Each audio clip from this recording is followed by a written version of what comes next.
de cette manière. Je ne dirais pas ça de cette manière. Je crois que tout dépend des thèmes qui sont à l'ordre du jour.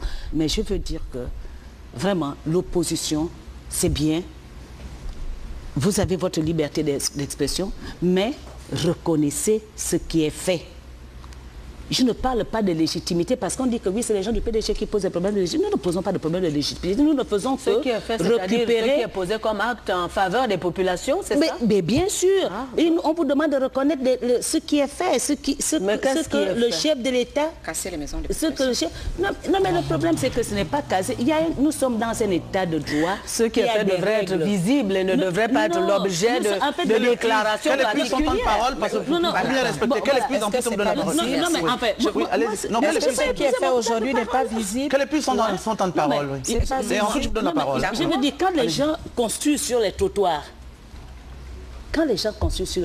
pourquoi laisse-t-on les gens construire justement? Non, mais en fait, moi j'ai l'impression qu'on est dans une situation de déni de la loi, de déni de... Je dis, quand les gens construisent sur les trottoirs, est-ce que c'est normal ça? Pourquoi les laisser construire? Quand un parti politique... Quand un parti politique pose des problèmes qui n'en valent pas la peine, quand un parti politique insulte les gens, quand un parti politique défie le pouvoir,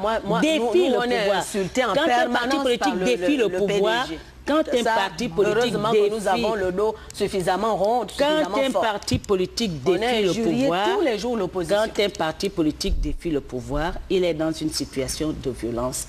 Et il n'est vraiment pas indiqué qu'on vienne dire aux autres, c'est l'État qui est responsable, parce que l'État a les moyens de faire, comment on appelle ça, a des moyens et la loi pour faire respecter les choses. On nous dit tout à l'heure que les journaux du PDG, mais le PDG a un seul journal, l'autre journal c'est le dialogue. J'ai dit du pouvoir. Alors, le journal du PDG, nous avons déjà le dialogue n'insulte personne. Et le dialogue qui n'existe que sur les journal, il existe bien. Dialogue qui existe en tant que titre d'un journal. Nous avons ici un quotidien national, je ne sais pas qui l'insulte, mais les journaux dont vous parlez, ce sont des journaux privés. Ce sont des journaux, mais qui eux-mêmes disent qu'ils sont du pouvoir. Ce sont des journaux privés et le plus souvent le CNC essaie de rappeler tout le monde à l'ordre lorsqu'il y a une exagération. Voilà. Donc, voilà. Je voulais dire une chose. Ensuite, que, Madame vous voyez, le débat qu'on a là mais présentement prouve bien une chose, c'est qu'au Gabon, il n'y a pas de démocratie. Vous savez, à la base de la démocratie, c'est le dialogue. Le fait de dialoguer avec les gens, c'est ça la démocratie. Donc si on en est même à dire, nous ne pouvons pas faire de conférence nationale parce qu'il n'y a pas de crise politique, ça veut donc dire que nous ne sommes même pas en démocratie. Je vous prends un cas comme la France. Qu'a fait François Hollande? Dès que François Hollande a pris ses fonctions, tout de suite, il est entré en dialogue avec les syndicats. Est-ce qu'il y avait un problème particulier? Il n'y en avait pas. Il est entré en dialogue avec toutes les couches de la population. Il a créé des commissions pour à peu près chaque thème. Pourquoi? Parce que c'est un démocrate.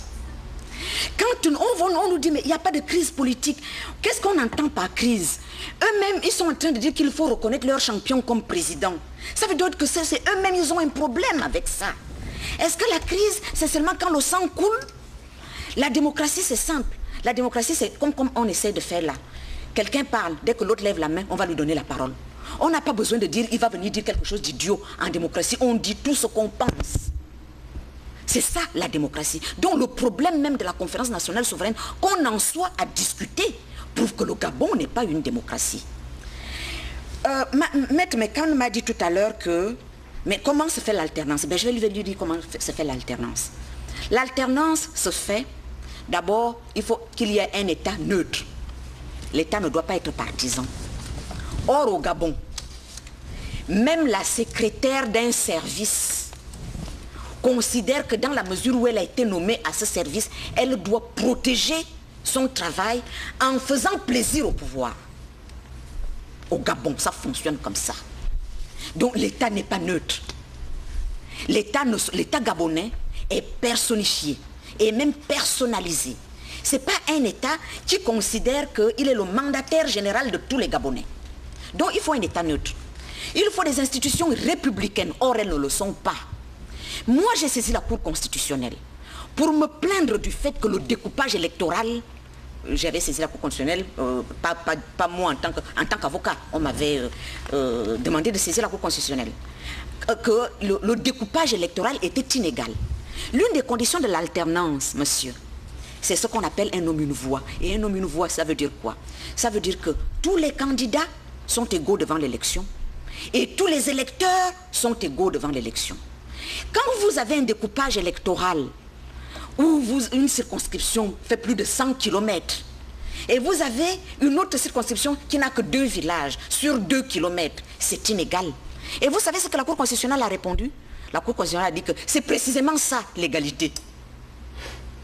Donc la Cour constitutionnelle cautionne l'inégalité. J'ai cette décision de la Cour constitutionnelle. Donc, l'alternance politique, ce n'est pas l'opposition qui l'a fait. L'opposition n'est pas aux commandes. L'opposition n'a pas les rênes de l'État. C'est les gens qui ont les rênes de l'État qui doivent appeler les autres. Voilà, et laisser les règles fonctionner correctement. Ah voilà. C'est ça. Ne serait-ce que pourquoi? Parce que si vous prenez la Déclaration universelle de la démocratie, vous prenez la Charte africaine de la démocratie, des élections, etc. Ils disent quoi? Mais que le Gabon n'a toujours pas ratifié. Mais qui s'applique maintenant au Gabon. Bien sûr. Qui s'applique maintenant au Gabon parce qu'elle est entrée en vigueur. Parce que c'est ça où le Gabon se trompe. Quand il ne ratifie pas les textes, il suffit que 15 pays, ça c'est la nouvelle norme, aient ratifié pour que ça s'applique à tout le monde. Donc elle s'applique au Gabon. Et cette charte dit quoi? Cette charte dit que tout ce qui concerne les élections doit être fait de manière consensuelle. Pourquoi? Parce que la démocratie est fondée sur le consensus. Je vous prends un autre exemple. D'il y a que 2 jours, Obama a été élu. Dès qu'il a été élu, dans son discours, il a tout de suite dit qu'il souhaitait travailler avec Mitt Romney. C'est ça la démocratie. Pourquoi? Parce qu'il faut se parler tout le temps. Il faut dialoguer tout le temps. Il faut obtenir des consensus tout le temps. C'est ça l'exercice de la démocratie. Quand on vient nous dire que, mais il faut que l'opposition propose l'alternance, mais avec quoi? Est-ce que l'opposition a les rênes de l'État? C'est pas l'opposition qui fait les lois, c'est pas l'opposition qui gère l'administration, c'est pas l'opposition qui organise les élections. Enfin. D'accord. Madame la mairesse. Oui, merci. Bon, je voudrais revenir sur le problème ici, là où il disait que la majorité manquait de respect et traitait l'opposition pour des moins que rien. Moi, je dirais non. Nous avons du respect pour cette opposition. Nous avons du respect pour toutes ces personnes-là. Et personnellement, je n'ai jamais suivi à un seul instant le pouvoir insulter l'opposition. Ça ne s'est jamais fait. Mais nous constatons toujours avec beaucoup de regrets que lorsqu'il y a un meeting organisé par l'opposition, ce sont ces derniers, des tout petits qui ont l'âge de nos enfants, qui insultent, qui cassent et qui détruisent tout ce qu'il faut à leur passage, ce qui n'est pas normal. Et je voudrais qu'on recentre un peu les débats, parce que j'ai l'impression que nous sortons de la question qui nous est posée ici aujourd'hui. Nous ne sommes pas venus ici juger l'État. Ce n'est pas possible. Nous sommes, je crois que M. Hans, il faut peut-être nous refaire la lecture de la question qui nous est posée. Donc ce n'est pas un procès ici contre l'État, mais plutôt nous parlons de violence politique qui se transforme, nous parlons plutôt d'un débat politique qui se transforme en violence. Et c'est ce que nous condamnons. Donc nous disons que nous avons du respect pour cette opposition. Maintenant, pour dire qu'il n'y a pas liberté d'expression, mais je suis désolée, Maître Oyane, avec ce que nous voyons, quand vous regardez tous ces journaux-là, vous les achetez de lundi à dimanche, à samedi. Je prends le cas d'un coup Le Messager. C'est un journal de la majorité qui passe tout son temps à insulter les personnalités. C'est pas normal. Donc, quant à dire qu'il n'y a que le pouvoir qui passe tout son temps à dénigrer l'opposition, moi je ne suis pas d'accord. Je ne suis pas d'accord sur ce fait-là. Parce que nous le vivons, nous voyons tout ce qui se passe. Donc, nous condamnons la violence avec fermeté, ce n'est pas bien. Maintenant, je n'ai jamais dit, comme le disait l'honorable Albertine Maranga Moussavou, que tout va à merveille. Non, dans tout, il n'y a pas dans ce monde, la perfection n'est pas de ce monde. Il y a des manquements. ça nous le reconnaissons. Mais quand tu as dit que parce qu'il y a des manquements quelque part, que nous allons maintenant le transformer en scène de violence, où il faut tout détruire pour reprendre à zéro, ça ne nous élève pas. Je voudrais juste pour la gouverne de Madame le maire d'Ovendo, lui expliquer ce que l'opposition a vécu à Mouila quand elle a tenu ses assises pour constituer l'UFC. Des responsables du PDG ont amené à Mouila des hordes de jeunes désœuvrés dans des bus de 50 places. Pour aller faire quoi? Pour perturber, injurier les personnalités, perturber les cérémonies, la quiétude de cette instance qui était prévue pour une réflexion profonde sur la situation même de l'opposition, une vraie introspection de l'opposition. Ces petits sont venus pour perturber et injurier, séance tenante, en les ayant infiltrés jusque dans la salle où se tenaient les assises. Et il avait été prévu un meeting, mais ils ont prétendu organiser une contre-manifestation en ayant des ministres, en ayant des députés, des sénateurs sur place à Mouila pour venir perturber la tenue de ces assises. Qu'est-ce que c'est alors? Ce n'est pas de la violence. N'eût été le sang-froid dont ont fait preuve nos responsables politiques. On aurait pu avoir des situations regrettables. Donc, Madame le maire, moi je pense qu'il faut qu'on reconnaisse que les choses ne marchent pas comme il se devrait, malgré les lois. D'ailleurs, notre pays est champion de très bonnes lois qui ne sont jamais appliquées, ou alors très biaisées. Moi, je vous parle de la situation préélectorale. Nous sommes en situation préélectorale. Évidemment, on va nous brandir au visage que voilà, vous avez souhaité la biométrie, vous l'avez. Mais la biométrie, ce n'est pas tout. Maintenant, qu'est-ce qu'on fait? Est-ce que le ministre de l'Intérieur va sortir le calendrier des opérations préélectorales pour que le Gabon entier sache à quoi s'en tenir? Est-ce qu'il va le faire? Non. Qu'est-ce qu'il attend? On ne sait pas. Donc, c'est pour dire que je parlerai, par exemple, du financement des partis politiques ou des campagnes. Lorsque l'État gabonais donne 20 millions à un parti politique et que le PDG en reçoit 500 000, que chaque candidat a 20 millions par siège, n'est-ce pas une violence? N'est-ce pas une injustice? Vous comprenez que nous avons des raisons de penser que les choses ne marchent pas bien. Les choses ne marchent pas bien dans notre pays parce qu'il y a confiscation du pouvoir. Et justement, je vous ai dit, en fait, la violence, elle n'arrive pas toute seule. La violence n'arrive pas seule, on la déplore, mais je crois qu'il faut traiter le mal à la racine. L'intolérance, le refus de reconnaître en l'autre la possibilité de faire autant ou mieux. Hein? L'intolérance amène la violence, la contre-violence, et c'est ce cycle-là que nous devons essayer de rompre au Gabon. Avec l'assentiment de tous. Or, nous constatons que les autres n'en veulent pas. Parce qu'ils sont là et ils veulent y rester. L'intolérance, c'est ne pas reconnaître que quelqu'un a été élu pour 7 ans et qu'il faut qu'on lui donne, qu'on le laisse travailler pendant ces 7 ans dans la quiétude et se préparer pour l'alternance, tant rêvé. C'est ça l'intolérance. Et nous sommes dans cette situation. On nous a pris le cas d'Hollande, qui a réuni les forces vives, les syndicats et autres pour discuter au lendemain de son élection. On nous prend le cas d'Obama. Mais pourquoi nous aimons toujours aller chercher loin ce que nous avons sur place ici? Lorsque le président Ali Bongo Ondimba a été élu, elle a rappelé tout à l'heure, il a tendu la main à tout le monde. On travaille dans l'intérêt du Gabon. Ça signifie quoi? Tendre la main. Tendre la main, c'est appeler toutes les forces vives de la nation, se mêler à la réflexion et travailler. C'est ce qui s'est passé, mais l'opposition a refusé. Et on ne peut pas aujourd'hui dire que ça s'est passé en France, ça s'est passé aux États-Unis. Et non, ça s'est passé d'abord au Gabon, ici. Et il faut le reconnaître.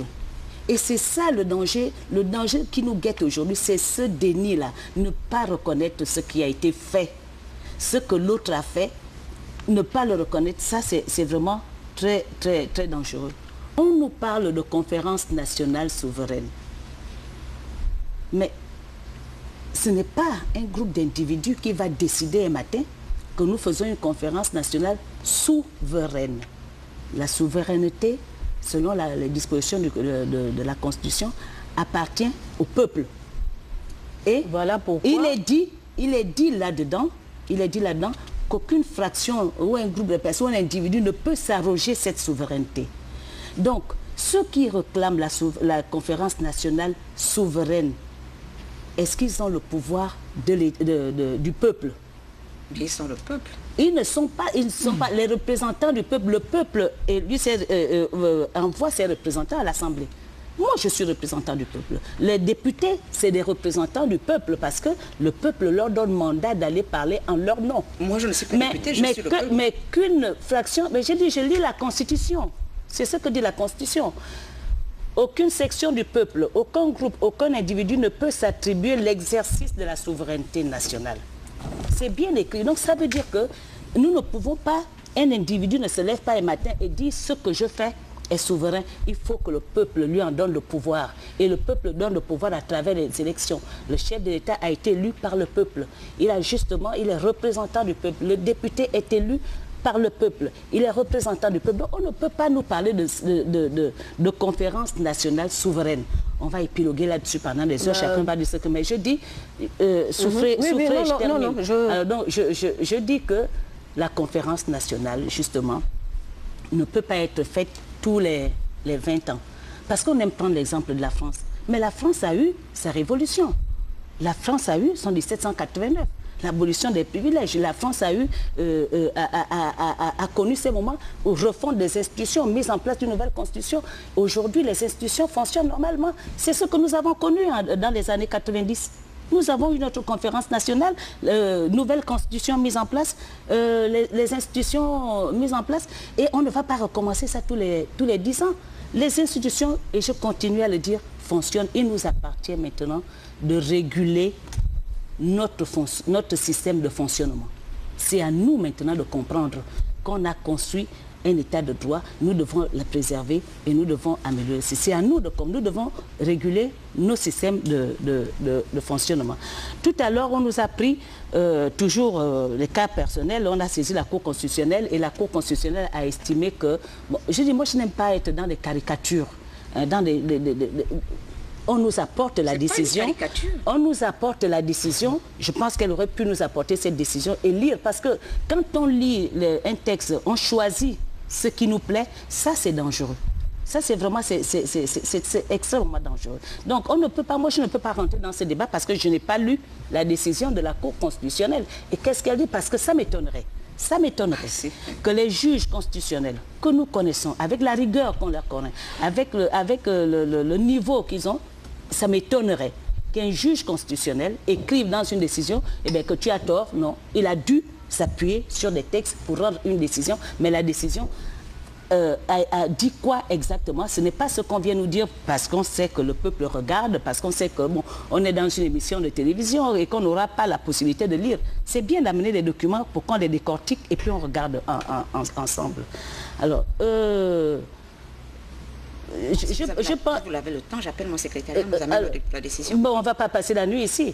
Alors, on nous dit ici que ce n'est pas... Bon, on ne passe pas la nuit, je suppose que votre émission, ce n'est pas toute la nuit. Si tel est le cas, bon, appelez. Hein, moi, ça ne dépend pas de moi. Si M. As pense que nous sommes là pour toute la journée, vous faites venir la décision, on la lit ensemble. Il y a pas de problème. Aussi des règles alors, ici. Voilà, je veux dire que j'ai entendu tout à l'heure que nous avons dit que c'est l'opposition qui doit proposer l'alternance. Non, non, non, il ne faut pas travestir ce que j'ai dit.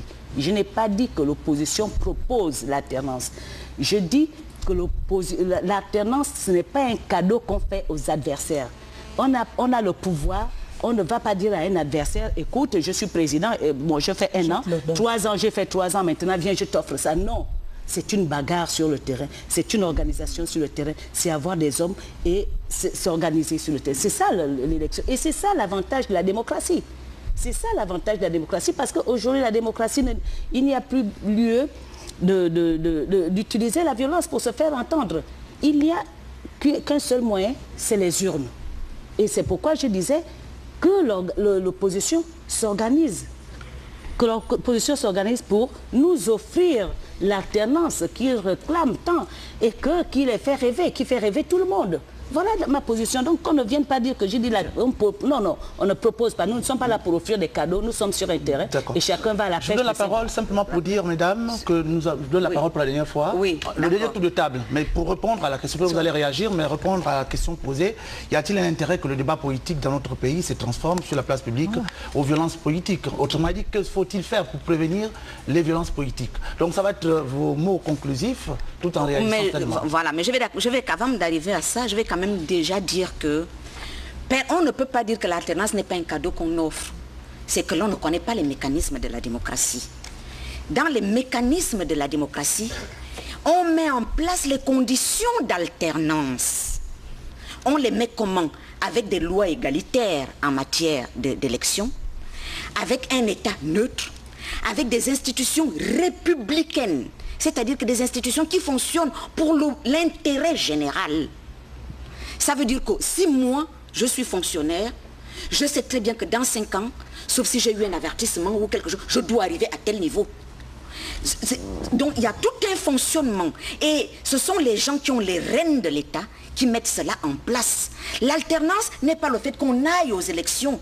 Le Gabon a toujours été aux élections. Même pendant le parti unique, le Gabon allait aux élections. Avec un seul candidat, mais il y avait les élections. Mais les conditions d'alternance, c'est autre chose. Les conditions d'alternance font partie des mécanismes de la démocratie. Ces mécanismes de la démocratie, on les trouve dans le fondement et le fonctionnement des institutions. Or, nos institutions, dans leur fondement comme dans leur fonctionnement, ne sont pas républicaines.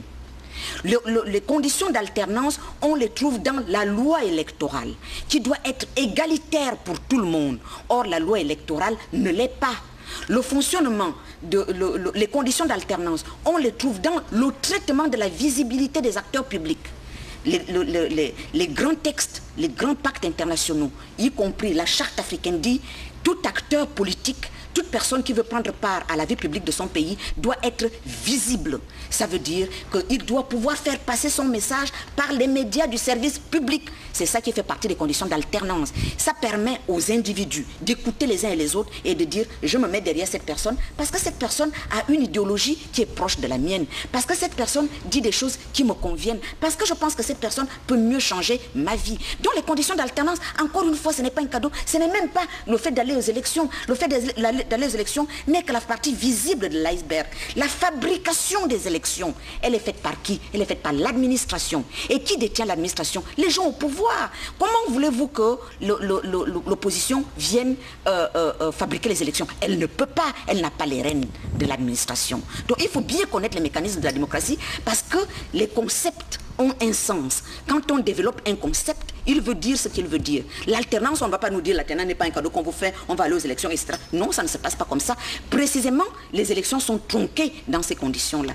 Mais quand on prend des lois égalitaires, quand on fait un fonctionnement républicain, quand tout le monde est visible, tout acteur de la société civile, tout acteur de l'opposition, tout acteur de la majorité, et il ne doit exister personne pour dire toi tu es petit, toi tu dis quelque chose de bête, toi tu es intelligent. Non, toute personne qui prend part à la vie publique de son pays doit être visible. Et cette visibilité passe par les médias des services publics. Et pour prévenir la violence? Et maintenant, pour prévenir la violence, oui. il faut respecter la dignité de chacun. C'est dans le respect de la dignité de chaque individu que l'on prévient les violences. En politique, la dignité tient à quoi? Elle tient aux libertés fondamentales. Elle tient aux droits fondamentaux. Les droits fondamentaux, c'est évidemment tous les jours, tous les jours, les droits fondamentaux.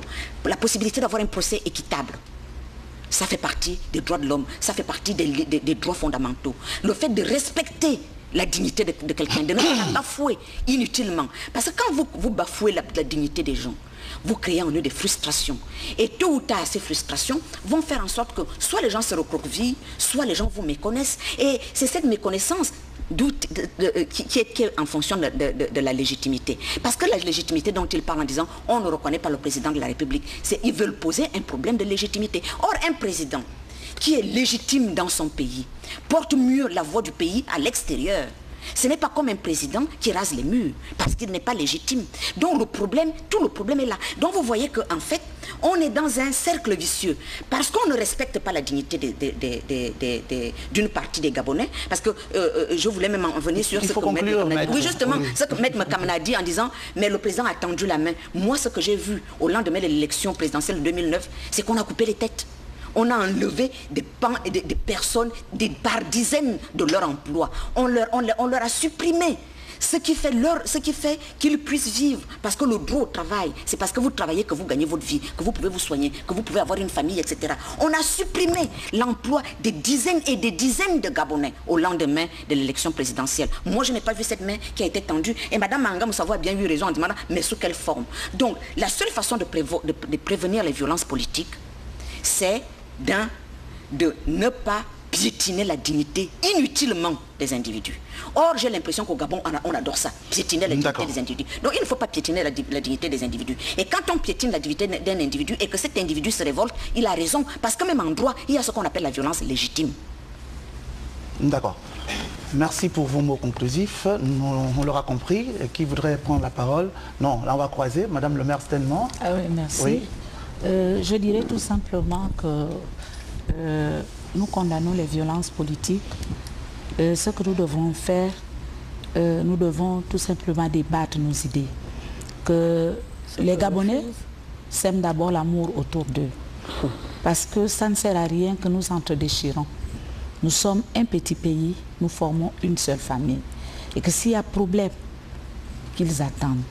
Que les uns et les autres reconnaissent qu'il y a un pouvoir, un président élu qui travaille et qui est au service du Gabon. Donc, chères sœurs, je pense que vous porterez ce message auprès de nos fils, ceux de l'opposition, auprès de nos sœurs, celles de l'opposition, que au lieu de s'aimer cette violence qui tend à tout détruire, s'aimons plutôt l'amour et qu'on s'accorde sur certaines choses, attendons. Le président a été élu pour un mandat et à la fin, au terme de ce mandat, il y a des élections qui sont organisées. Et celui qui sera élu gouvernera. Merci. Madame l'honorable. Oui, je voudrais d'abord faire remarquer que le climat général sur le plan politique d'aujourd'hui ressemble à celui d'avant la conférence nationale en 90. Tout le monde se levait pour dire oui, nous soutenons le président, nous sommes d'accord, il ne faut pas toucher au président, il ne faut pas faire ceci. En tout cas, le président marche, tout marche bien, tout est parfait. Mais ça n'a pas empêché la conférence nationale de se tenir en 90. Je dis cela pourquoi? Ça, c'était pour l'avènement. Pour dire que aujourd'hui, n'en déplaise à ceux qui se bouchent les yeux, le Gabon est dans une situation difficile. Et on fait tout pour taire la situation. C'est ce qui est encore plus grave quand on refuse de reconnaître qu'il y a problème. Donc, dans l'intérêt du Gabon, et pour suivre la voie qu'elle trace, c'est-à-dire celle du dialogue, celle de la nécessité de se retrouver, non, il est important qu'il y a nécessité d'une conférence nationale. Non. Il y a nécessité de se retrouver, de s'asseoir et de discuter sereinement et froidement. En 90, qui a abouti à la démocratie. Discuter sereinement et froidement des problèmes de notre pays parce que le Gabon aujourd'hui fonctionne. Le Gabon ne marche pas bien. Les institutions d'aujourd'hui fonctionnent, mais pas dans le sens d'assurer l'équité, l'égalité de tous les Gabonais devant la loi. C'est le problème que nous posons. Il y a deux poids, deux mesures. Il y a deux types de Gabonais. Le Gabonais qui est du pouvoir et le Gabonais qui est de l'opposition. Celui qui est dans l'opposition est un Gabonais qui n'a plus de droit. Il n'a même pas le droit de s'exprimer. Lorsque vous dites quelque chose qui ne va pas dans le sens du moule coulé par le pouvoir actuel, vous êtes un paria. Et ça, ce n'est pas acceptable. Donc, autant nous condamnons la violence. D'ailleurs, on a beaucoup parlé de violence, mais on veut taire les vraies violences que nous vivons tous les jours. Les violences qui touchent à la dignité, à l'existence même de l'homme, à ce qui fait l'essence même de l'être humain. On refuse d'en parler. Qu'on bouscule quelqu'un, mais un individu, mais ce que nous vivons, ce que les Gabonais, l'immense majorité des Gabonais vivent, en n'ayant pas le minimum pour être libre. C'est ce qui explique que lors des élections, les Gabonais aillent vers ceux qui leur donnent 10 000 francs. Ça a un fondement, donc arrêtons de nous boucher les yeux.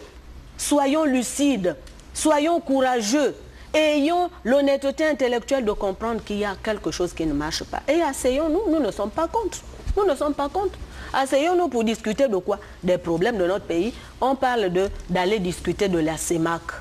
Mais le Gabon ne peut pas parler de la CEMAC s'il n'y a pas une mise en ordre intérieure. Qu'est-ce que nous allons devenir quand nous serons dans la libre circulation des personnes et des biens? Nous ne sommes qu'un pays consommateur, incapable de produire. Même ce que nous mangeons, la banane vient d'ailleurs. Est-ce que vous pensez que le président de la République a besoin de réunir les partis politiques pour cela? Ici, il a la légitimité. Il peut décider. Ou alors, s'il a besoin de l'avis du plus grand nombre, qu'il organise un référendum sur des questions bien précises et les Gabonais lui répondront. Pardon à M. Non, je pose la question justement par rapport à cette question. Par rapport à cette question, le président de la République, en effet, a appelé à une concertation. Je vous donne les réponses. Excusez-moi. Oui, je vous donne la réponse. Certains partis de l'opposition ont refusé. Le mien. Oui, vous avez refusé. Nous avons refusé parce que justement, le président de la République actuelle a l'art de poser les faux problèmes là où il faut justement une réflexion profonde sur les problèmes du Gabon. Je ne vois pas pourquoi on va appeler les partis politiques pour discuter de la CEMAC, encore que nous, dans la lettre qui a été adressée au PSD, il n'y avait pas d'ordre du jour. On a dit CEMAC, mais CEMAC quoi? On ne peut pas répondre à une invitation sans savoir de quoi on va parler. Le président de la République qui se veut légitime, ben il a les pleins pouvoirs pour décider au nom du Gabon. Et puis s'il a besoin, comme je l'ai dit tout à l'heure, de l'avis de la majorité des Gabonais, alors qu'il organise un référendum. Mais je refuse nous refusons d'être l'objet d'une manipulation. Hein, comme par hasard, quand nous sommes à la veille d'élection, c'est là où on vous appelle pour aller discuter des problèmes qui normalement peuvent être résolus par le président. Il n'a qu'à prendre les décisions courageuses qui s'imposent, c'est tout. Nous ne sommes pas allés parce que les vrais problèmes, il refuse. Il a dit qu'il ne dialoguera pas. Et nous, on ne voit pas pourquoi il nous appelle pour aller discuter de la CEMAC. La CEMAC, quoi, on ne sait pas. D'accord. Voilà. Madame Denise Moukamene, vous allez donc conclure pour le compte de la majorité. Vous allez avoir le même temps de parole. Et j'espère bien qu'on vous écoutera. Voilà. J'espère moi aussi. Mais je vais déjà me réjouir de ce que j'ai entendu tout à l'heure, que les électeurs vont vers ceux qui leur donnent 10 000. Bon, en fait, je comprends donc que ce n'est plus des problèmes de loi. Ce n'est plus des lois qui sont faites en faveur du pouvoir en place. En fait, les électeurs viennent parce que ce qu'on nous a dit, c'est que s'il n'y a pas d'alternance, c'est parce que c'est l'État qui fait ci, c'est l'État qui... Donc déjà, je ne suis pas là pour défendre l'État.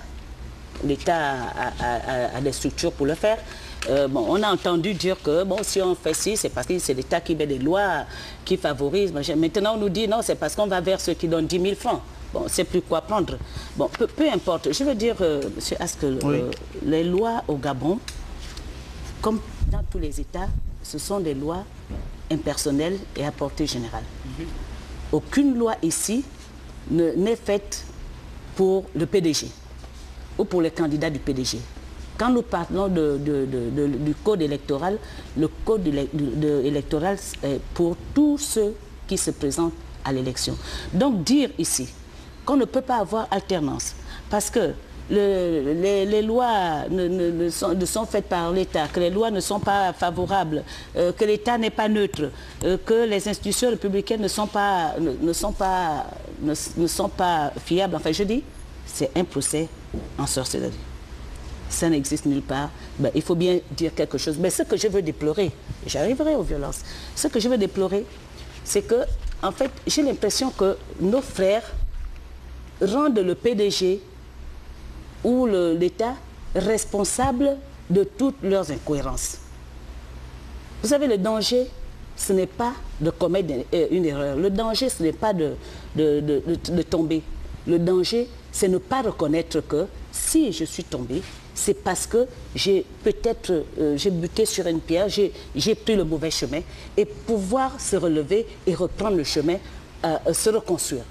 C'est ça justement, et c'est ce déni-là qui amène justement le non-respect des gens, parce qu'on l'a soulevé tout à l'heure, le non-respect de l'autorité établie. Et ça, c'est vraiment un danger pour notre pays, c'est un danger pour notre démocratie. Maintenant, sur les violences, je ne parlerai pas de violence légitime, parce que je pense que soutenir cela, c'est vraiment s'enfermer dans une, comment on appelle ça, dans une position qui peut, à mon sens, être intrinsèquement perverse. Une violence ne peut pas être légitime, une violence doit être combattue, quelle qu'elle soit. Et je pense que, comment faire pour la prévenir? Je pense que la prévenir, c'est déjà la formation. Il faut que les partis politiques forment leurs membres. La formation doit déjà partir de la petite enfance. Il faut qu'on apprenne à nos jeunes aujourd'hui, qui sont dans les collèges, qui sont dans les lycées, que dans un pays, la démocratie, c'est ça. Ça fonctionne de telle manière et ça fonctionne et que la violence n'a pas de place. Seul le débat démocratique.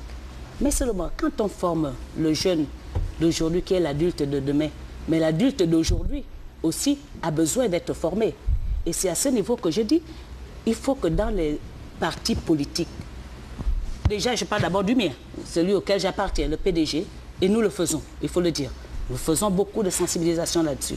Il faut que dans les partis politiques, que les autres partis politiques, comme le PDG, forment leurs membres. Qu'on leur fasse comprendre qu'aujourd'hui, la violence ne construit rien. Que la violence est dangereuse. Que la violence peut nous amener dans des situations incontrôlables. Parce qu'une violence, on sait quand on commence. On sait quand elle commence, mais on ne sait pas quand elle peut s'arrêter. Et une violence, on ne peut jamais évaluer d'avance les résultats. Parce que quand on pose des actes de violence, ce n'est pas forcément celui que vous visez qui peut en être victime. Donc, en fait, dans tous les cas, moi je dis, nous devons éviter la violence dans le débat politique. Le débat aujourd'hui, nous sommes dans un état de droit. Nous sommes dans un état démocratique. Il y a tout un dispositif autour pour pouvoir tenir un débat sans se fâcher, sans insulter l'autre, dans le respect. Parce que justement, le respect déjà, le respect crée des conditions d'apaisement. Mais l'injure, justement, entraîne à la violence. Donc moi, je pense que, principalement, nous devons, dans nos partis, nous atteler à la formation de nos militants et apprendre à nos militants à tenir un débat démocratique. Nous devons nous-mêmes aussi, les responsables du parti, savoir que l'alternance se passe par les urnes, que l'alternance, c'est une organisation. C'est qu'avoir un débat, avoir un programme et offrir quelque chose, le rêve. Ce rêve-là, c'est quoi le rêve? Le rêve, ce n'est pas l'injure. On a justement quelque chose à offrir aux Gabonais et les Gabonais attendent beaucoup de nous. Voilà ce que je voulais dire. Oui, d'accord. Juste dire que nous ne pouvons pas être résignés. Oui, non, nous pouvons aussi former nos jeunes par l'exemple que nous donnons. D'ailleurs, je suis la seule qui a au moins parlé dans la mesure où je n'ai pas... Non, nous n'avons pas. Nous ne pouvons pas être résignés. Je vous sais gré d'être venu et je vous sais gré d'avoir été remarqué sur les débats. Donc, je vais très rapidement vous présenter Mme Albertine Maganga Moussavou, donc députée, présidente déléguée du Parti social-démocrate, donc opposition. Et nous avons eu le plaisir de recevoir Mme Paulette Oyan, ancien député, ancien ministre, membre de l'ONG. Ça suffit comme ça? C'est pas une ONG, c'est une plateforme. Mais mon ONG, c'est le Centre pour la promotion de la démocratie et la défense des droits de l'homme au Gabon. C'est dit, voilà. Et ensuite, Mme Denise Mekamne, épouse Tati, députée, 6e vice-président de l'Assemblée nationale, membre du comité permanent du PDG, avocate de formation.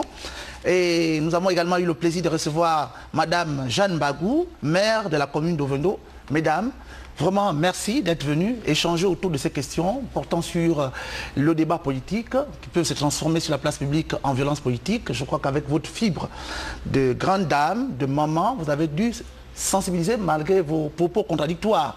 Donc nous vous avons gré d'être vraiment venus. Merci et à la prochaine. On va se serrer la main, hein, à la gabonaise, hein, c'est tout. Madame, vraiment. Il n'y a pas de raison. Mais oui, je ne vois pas. D'abord les deux là-bas, les deux avocats d'abord, oui. Il faut absolument... À la gabonaise, à la gabonaise. Il faut absolument que nous nous acceptions et que nous reconnaissions que...